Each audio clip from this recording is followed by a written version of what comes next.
आर्हत वाङ्मय में कहा गया है, सल्लम कामा विषम कामा कामा आशी विशोवमा कामे पत्थे माणा अकामा जंति दुग्गई। त्याग एक अपने आप में बल होता है। जो आदमी अपनी कामनाओं का परित्याग कर देता है, इच्छा लालसाओं का परित्याग और परिसीमन कर लेता है, तो वह अध्यात्म की दृष्टि से एक आगे बढ़ा हुआ व्यक्ति हो सकता है। त्याग बाहर से भी होना अच्छा है और त्याग भीतर से भी होना चाहिए। बाहर का त्याग तो है परंतु भीतर में त्याग नहीं, यह एक भंग है। और भीतर में त्याग है बाहर में त्याग नहीं, यह दूसरा भंग। और भीतर से भी त्याग है और बाहर से भी त्याग है, यह तीसरा भंग है। और न भीतर से त्याग है न बाहर से त्याग है, यह चौथा भंग बन जाता है। तो ये चार विकल्प हो जाते हैं। सबसे बढ़िया बात यह हो सकती है कि बाहर से भी त्याग है और भीतर से भी त्याग है। कई बार आदमी बाहर से तो पदार्थों का परित्याग कर देता है, तो भीतर से वो आसक्ति का तार जुड़ा रहता है, आसक्ति का भाव रहता है। बाहर से तो ठीक है, ये चीज नहीं खाऊंगा, फिर भीतर से वो बड़ी आसक्ति है उस पदार्थ के प्रति। और कई बार ऐसा कि बाहर से तो पदार्थ का उपयोग हो रहा है, भीतर में कोई पदार्थ के प्रति आसक्ति नहीं है, आकर्षण नहीं है। और कहीं बाहर से भी परित्याग है, भीतर में भी कोई आसक्ति नहीं है। और कहीं बाहर से पदार्थों का भोग भी है और भीतर में भी पदार्थों के प्रति बहुत आकर्षण है, आसक्ति है। भीतर से त्याग हो यह तो बहुत बढ़िया बात है, परंतु बाहर का त्याग भी हमें भीतर के त्याग की ओर कुछ आगे ले जा सकता है, ऐसा लगता है। मान लो भीतर में कुछ आसक्ति है भी, तो कम से कम बाहर से तो त्याग किया, उतना भी ठीक है। कुछ कदम, एक कदम कुछ कदम तो आगे बढ़ा कि कम से कम आज मैं अमुक चीज नहीं खाऊंगा, तो बाहर से तो त्याग हो गया। भीतर से आसक्ति है भी, तो बाहर से भोग नहीं करता, इतना भी ठीक है, अच्छा है। तो जीवन में त्याग की शक्ति अध्यात्म की दृष्टि से एक अच्छी शक्ति होती है। तो आदमी बाहर से भी त्याग करे और भीतर से भी त्याग करे। कई बार आदमी यह कहे कि नहीं, मेरे तो भीतर में कुछ नहीं है, बस बाहर से भले करूं। हो सकता है भीतर में इतना अनासक्त है, और कहीं भीतर की अनासक्ति की बात की ओट में आदमी बाहर से पदार्थ भोग करने का प्रयास भी कर सकता है। तो साधु के लिए जैसे परिग्रह का त्याग है, तो आभ्यंतर परिग्रह का भी त्याग और बाह्य परिग्रह का भी त्याग। आज कोई साधु कह दे कि मेरे भीतर में आसक्ति नहीं है, मैं तो रुपये तो रखूंगा पास में, तो इसको कौन स्वीकार कर सकेगा कि रुपये तो रखूंगा, भीतर से मेरे कोई मोह नहीं है। भीतर में मोह है कि नहीं भगवान जाने, केवली जाने। बाहर में यह परिग्रह है, यह हमें मान्य नहीं हो सकता, परिग्रह को छोड़ना होगा। तो बाहर का त्याग भी अपेक्षित है। कोई कह दे कि नहीं मेरे भीतर में साधना है, मैं तो गृहस्थों के कपड़े पहनूंगा, भाई तुम जानो, फिर हमारी साधु संस्था में तुम्हें स्थान नहीं है कि कपड़े तो गृहस्थ के ही पहनूंगा, भीतर से मेरे साधना है। भीतर की साधना की हमारी अनुमोदना है, पर साधु का वेश नहीं रखते हो तो हमारी साधु संस्था में मात करो, तुम्हें स्थान नहीं है। तो बाहर का भी त्याग का अपना महत्व है, वेश का भी अपना महत्व है, एक पहचान होती है, और कुछ वेश से एक प्रेरणा भी मिल सकती है, कुछ बचाव भी हो सकता है। हम मुख वस्त्रिका लगाते हैं, मैं मुख वस्त्रिका के संदर्भ में 3 बातें मानता हूं कि क्यों मुख वस्त्रिका। मूल बात तो यह है, हमारी परंपरा में आज सैकड़ों वर्षों की परंपरा है मुख वस्त्रिका बांधने की। सैकड़ों वर्ष हो गए, कम से कम हमारी स्थानकवासी तेरापन दोनों को मिला लें, मुख वस्त्रिका लगाने की परंपरा है।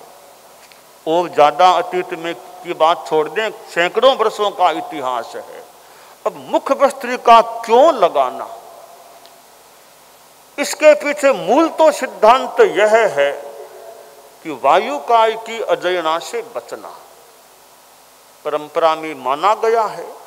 भगवती सूत्र का आधार भी वैसे है, थोड़ा दिया जाता है कि मुख वस्त्रिका के बिना खुले मुंह बोलते हैं तो वायु काल के जीवों की हिंसा की बात है। मुख वस्त्रिका बांधने से वायु काल के जीवों की हिंसा से, जिस रूप में हो, हिंसा से बचाव की बात। तो मुख वस्त्रिका बांधने के पीछे मूल थ्योरी, मूल रीजन, मूल सिद्धांत है, वो है वायु काल की अजयना से बचना। इसलिए साधु तो बांधते ही हैं, श्रावक भी सामायिक में मोटा मोटी सामान्यतया ये मुख वस्त्रिका लगाते हैं। इसलिए श्रावक के लिए कहा गया सामा इयम कए समनो इव साव ओ हवई जम्भा एनम कारणेनम बहुसो सामा इयम कुज्जा, कि सामायिक कर लेने पर श्रावक भी साधु जैसा, श्रमण जैसा बन जाता है। इसलिए इस कारण से बहुत सामायिक करने चाहिए। मुख वस्त्रिका बांध ली और भी चद्दर ओढ़ ली तो पुरुष श्रावक कुछ अंशों में वेश की दृष्टि से भी साधु जैसे बन गए, और भीतर की दृष्टि से देखें साधु के भी सावध्य योग का त्याग है, श्रावक के भी सामायिक के काल में वो सावध्य योग का त्याग है, तो कुछ अंशों में भीतरी समानता भी हो जाती है। तो मुख वस्त्रिका बांधने के पीछे मूल कारण तो है वायु काल की अजयना से बचने का सिद्धांत। अब थोड़े गौण कारण मैं बताऊं तो दूसरा लाभ यह है कि कोई शास्त्र का स्वाध्याय भी करें, आपस में बातचीत भी करें, तो हमारा थूक दूसरे में न उछले। यह सभ्यता भी मुख वस्त्रिका होने से संभव है, रह सकती है। शास्त्रों पर थूक उछले वो भी बढ़िया बात नहीं, किसी आदमी में थूक उछले वो भी बढ़िया बात नहीं। इसलिए ये मुख वस्त्रिका लगाने से थूक उछलने वाली समस्या से भी काफ़ी एक राहत मिल सकती है। तीसरी बात है कि यह प्रेरणा भी ले सकते हैं कि मुख वस्त्रिका आवरण है मुंह पर, कि वाणी का संयम रखना है, मुझे वाणी का संयम रखना है। यह प्रेरणा भी मुख वस्त्रिका से ली जा सकती है। तो वेश है, वेश से एक प्रेरणा भी मिल सकती है और वेश से पहचान भी हो सकती है। अब साधु का वेश है तब तो लोग बथेन वंदामी वंदन करते हैं, साधु का वेश छोड़ दो फिर कौन कितना वंदन करेगा। तो वेश का एक पहचान का भी अपना आधार होता है, कौन किस वेश में परिवेश में है। एक वो युवक था तो पुलिस के रूप में नौकरी करता था, पुलिस बना हुआ था, तो उसको कुछ अधिकार भी था, पुलिस होने के नाते अधिकार भी था। तो कोई प्रसंग आया तो एक आदमी से कुछ उसने कहा ऐसा नहीं कर सकते, ऐसा गलत है। कहा ठीक है साहब, आप पुलिस की वेश में वर्दी में तो मैं आपकी बात का सम्मान करूंगा, आप जैसा कहो। कि नहीं, वेश की क्या बात है, पुलिस का मैं वर्दी उतार दूं तो भी मैं हूं तो पुलिस ही ना, क्या फर्क पड़ेगा। सब फर्क पूरा पड़ जाएगा।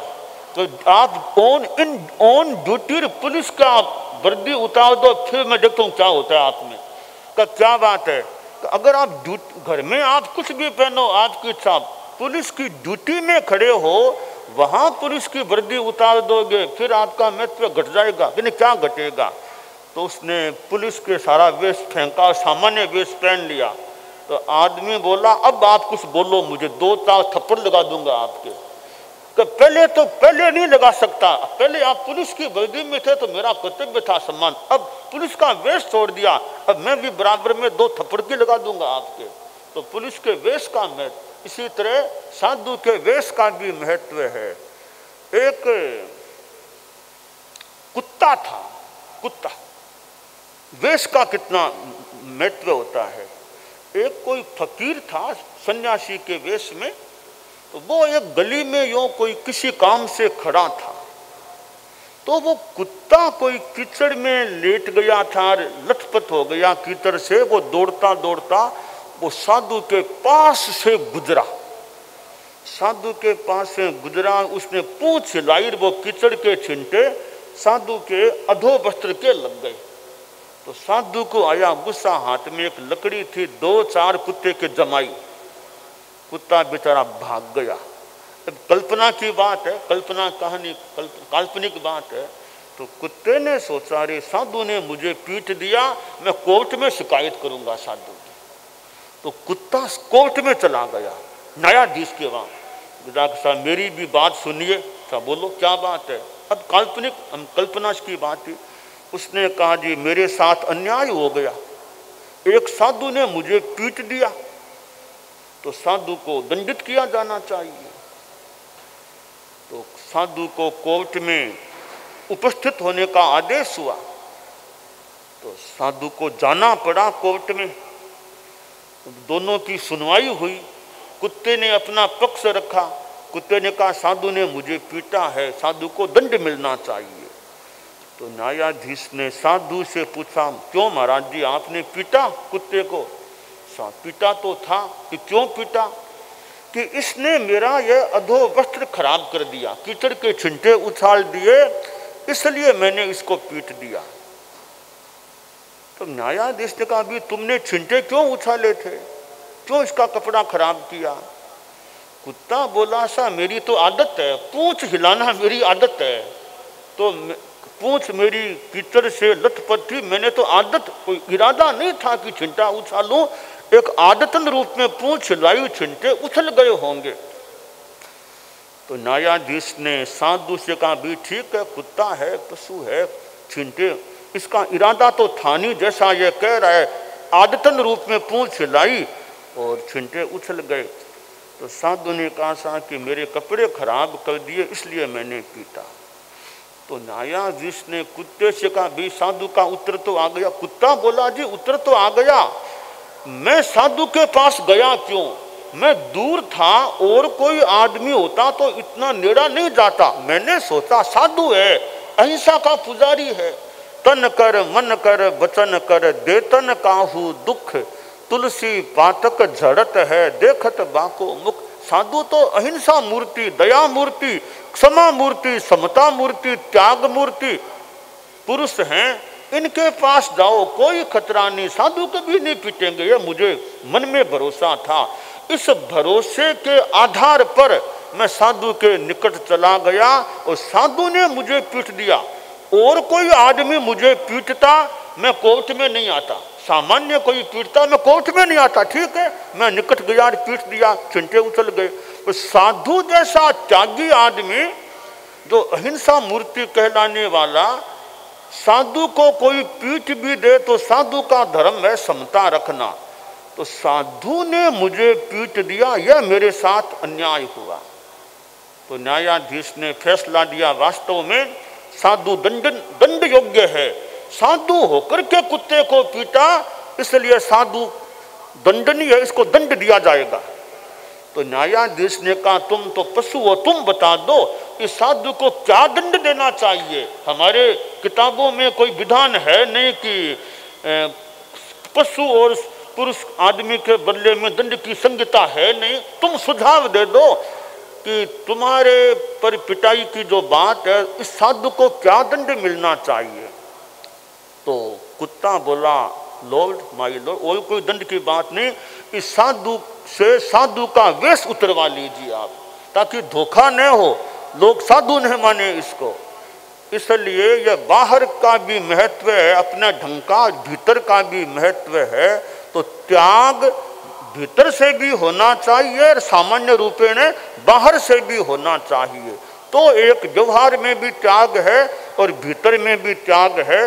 बाह्य परिग्रह का भी त्याग होना चाहिए और आभ्यंतर परिग्रह का भी त्याग होना चाहिए। और सामान्य रूपेण बाहर का त्याग है वो भीतर के त्याग को भी पोषण देने वाला भी बन सकता है। तो मैंने 4 भंग बताए त्याग के बारे में कि बाहर से त्याग है और भीतर से त्याग नहीं, पहला भंग। दूसरा भंग है भीतर से त्याग है और बाहर से त्याग नहीं, दूसरा। तीसरा भंग है कि बाहर से भी त्याग है और भीतर से भी त्याग है। चौथा भंग तो है न बाहर से त्याग है न भीतर से त्याग है। तो यह त्याग हम बाहर से भी यथाउचित त्याग करें और भीतर में भी अंतश्चेतना में भी त्याग हो, तो एक अध्यात्म की दृष्टि से हम अच्छी स्थिति को प्राप्त हो सकते हैं। तो ये त्याग संयम की बात है। संस्कार निर्माण शिविर लगा हुआ है बच्चों का, बच्चों में भी वो त्याग की चेतना जगे कि त्याग करें। ठीक है बचपन है, फिर भी जितना हो सके त्याग करने की चेष्टा करें। कि मोबाइल फोन लैपटॉप जैसी चीज़ें हैं कि दिन में कितने घंटा बिना यानी आधा घंटा अथवा बहुत ज़्यादा इन चीज़ों में अनावश्यक समय न लगे। मोबाइल लेकर बैठ गए, अब मोबाइल अब घंटे कितना देर मोबाइल में लग गया और पढ़ाई गौण, अरे मोबाइल वाला काम ज़्यादा अगर हो जाए तो एक कठिनाई की स्थिति पैदा हो सकती है। तो बच्चों में मोबाइल फोन का भी व्यसन, और व्यसन है कि शराब का व्यसन है, बीड़ी का, जर्दा आदि का, तो कहीं यह मोबाइल का भी नशा इस रूप में न हो जाए कि जीवन के लिए और आत्मा के लिए नुकसानदेह बन जाए। तो बाहर से भी त्याग भीतर से भी त्याग। बाहर से कि मोबाइल को इतनी देर हाथ ही नहीं लगाना, भीतर से भी आकर्षण आसक्ति कम हो, उपयोग करना एक बात है, भीतर में आसक्ति करना कुछ अलग बात है। पर बाहर से भी परित्याग हो, भीतर से भी परित्याग हो, इस प्रकार यह त्याग का विकास होता है तो एक जीवन में अच्छी आध्यात्मिक उन्नति हो सकती है। आप लोग गृहस्थ हैं तो गृहस्थ जीवन में कितना त्याग का क्रम रहे कि पानी का कितना उपयोग होता है, पानी का संयम है यानी अनावश्यक तो पानी का खर्चा नहीं होता। लाइटें हैं, बिजली, अनावश्यक तो उनका उपयोग नहीं होता है। तो जितना यह संयम, और कपड़े हैं, कितने कपड़े एक साल में कितनी ड्रेस बदली जाती है, अनावश्यक तो वो नहीं हो रहा है। और जीवन में दिखावा कितना है, सादगी कितनी है, अनावश्यक दिखावे के लिए तो कुछ नहीं हो रहा है, सादगी कितनी है। तो संयम, अनुव्रत यात्रा हमारी चल रही है, अनुव्रत में संयम की बात है। तो यह जीवन के हर परिवेश में रहन सहन, खान पान, चिंतन मनन वाणी की संयम की चेतना रहे, विवेक चेतना रहे, यह क्रम रहता है तो हमारी आत्मा अच्छी रह सकती है, यहाँ भी अच्छा, आगे भी अच्छा, दुर्गति से बचाव होने की संभावना बन सकती है। दानान शिष्ठम अभयपयानम सच्चे सुया अणवज्जं वयन्ति तवे सुया उत्तम बंभचेरम लोगुत्तमे समणेनाय पुत्तेन घटे।